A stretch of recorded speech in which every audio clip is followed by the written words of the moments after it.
Ya está en el estudio Arturo Magaña Duplancher, él es director de investigación del Centro de Estudios Internacionales Gilberto Bosques del Senado de la República. Anteriormente fue secretario técnico de las comisiones de Relaciones Exteriores América del Norte y de organismos internacionales en la misma institución. Es maestro en Relaciones Internacionales y Diplomacia por la Universidad de Leiden en los Países Bajos. Arturo, bienvenido de nueva cuenta a Foro Global. Gracias, Genaro. Muchas gracias por la invitación. Oye, la última vez que hablamos, creo que todavía era Rex Tillerson, secretario de Estado, ¿no? Correcto. Y el gabinete de Donald Trump no había sufrido lo que acaba de volver a sufrir, cambios. Hay incluso por ahí también trascendidos de que el director o el jefe del gabinete del presidente Trump lo ha llamado idiota, a ver si nos lo sacan después también este general. Pero en el Departamento de Estado, que es el que conduce la política exterior, llegó un exdirector de la CIA, de los servicios de inteligencia, Mike Pompeo. ¿Cómo lo ves? Pues es un personaje peculiar, cuya biografía nos recuerda, digamos, esta tradición, vieja tradición republicana, a veces también demócrata, de gente formada en el ejército, que después pasa por el filtro de la política electoral o bien por el filtro de la política profesional y se consolida como un personaje con peso propio, con una figura política, un respaldo político importante y además con ciertas ideas semejantes, digamos, a las del presidente en turno. Y es el caso de Pompeo, que además junta otros elementos interesantes que tienen que ver con su paso por Harvard. No es frecuente que después de estar en West Point y pasar 5 años en el ejército, llegando a capitán, etcétera, pasen por Harvard, ¿no?, la Escuela de Derecho, y después por un paso también muy exitoso, bastante controversial, pero exitoso al fin, en la empresa, concretamente en la industria aeronáutica en Wichita y por la industria petrolera, impulsada también por sus patrones empresariales, los de Koch Industries. Por tanto, junta todos esos elementos y me parece que es un perfil muy completo dado el interés de Trump de empezar, digamos, a reorientar el gobierno hacia una postura más nacionalista, más nativista, menos abierta al mundo, me temo. A ver, hay también a lo largo de la historia del Poder Ejecutivo en Estados Unidos una disputa casi siempre entre quién puede influir más en el presidente en política exterior. Si el consejero de Seguridad Nacional o el secretario del Departamento de Estado.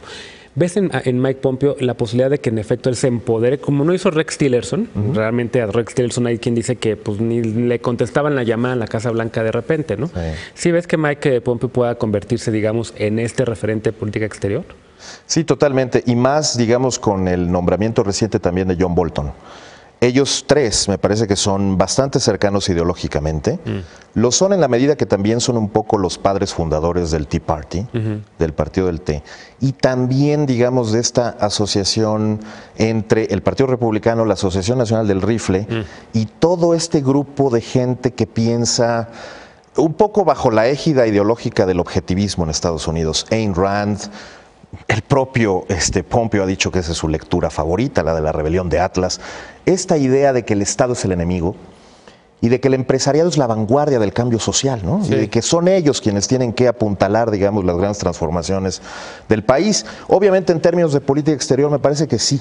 Y eso puede tener también un efecto positivo, si bien todavía es pronto para advertirlo, para el Departamento de Estado, que había estado muy marginado de la toma de decisiones y que tenía un montón de vacantes ahí sin poderse ocupar, justo por la incapacidad de interlocución del propio Tillerson con el presidente. Eso va a cambiar, él tiene el oído del presidente. Claro. Había habido incluso varias cartas públicas de algunos ex diplomáticos, ex embajadores y demás del Departamento de Estado, que le habían dicho al presidente Trump y que habían renunciado incluso al servicio exterior por el hecho de que sentían que la presidencia no lo estaba tomando en cuenta, que el secretario de Estado no estaba realmente en comando y demás.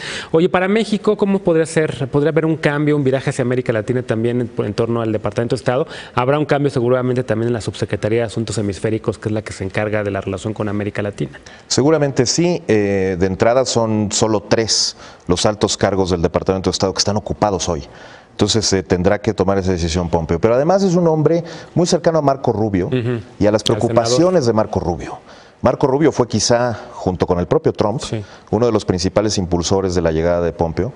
Y durante la comparecencia fue además muy claro que le interesan los temas de Venezuela y de Cuba. Sí, entonces más dureza, digamos, respecto a estos temas seguro. Totalmente, muchísima más dureza y muchísimo más enfoque sobre, digamos, los retos que enfrenta Venezuela.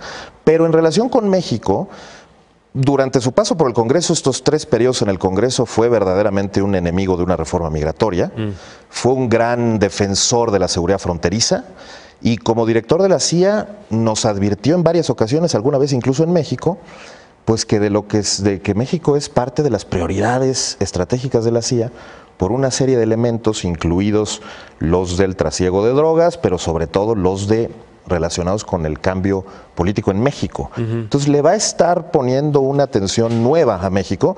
No sabemos si eso es bueno o malo, es pronto para decirlo, pero de entrada tal vez regresaría yo al punto anterior. El hecho de que el Departamento de Estado se haga cargo otra vez de una parte importante de la relación con México que venía comunicándose o desahogándose a través de la Casa Blanca, me parece que es buena noticia. Puede volver a los carriles profesionales, usuales de la que diplomacia. Haya más actores alrededor exactamente, también, ¿no? sacarlo de la égida de la Casa Blanca, yo creo que puede ser muy buena idea. Claro. Ahora, en el Senado también ocurre algo extraordinario, ¿no? El presidente de la Comisión de Relaciones Exteriores está a punto de retirarse, no va a buscar una reelección al cargo el próximo noviembre, y ese es un cargo muy poderoso, o lo ha sido, digamos, en algunos momentos de la historia. Ahorita Pompeo no va a tener, o va a tener ahí en el Senado a una contraparte que está a punto de irse. O sea, realmente sí tiene como esta posibilidad de empoderarse en el cargo.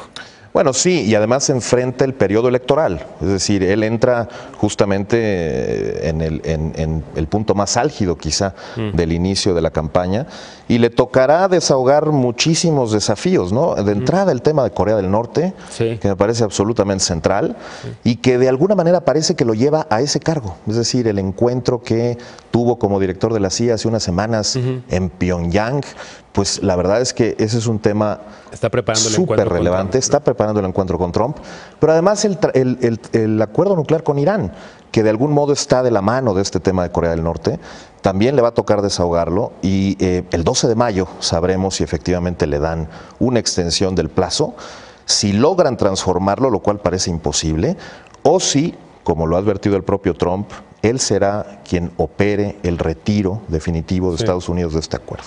Representante de Estados Unidos ante México, embajador o embajadora, ya se va Roberta Jacobson, se acaba de despedir. Ya hay nombres por ahí que suenan.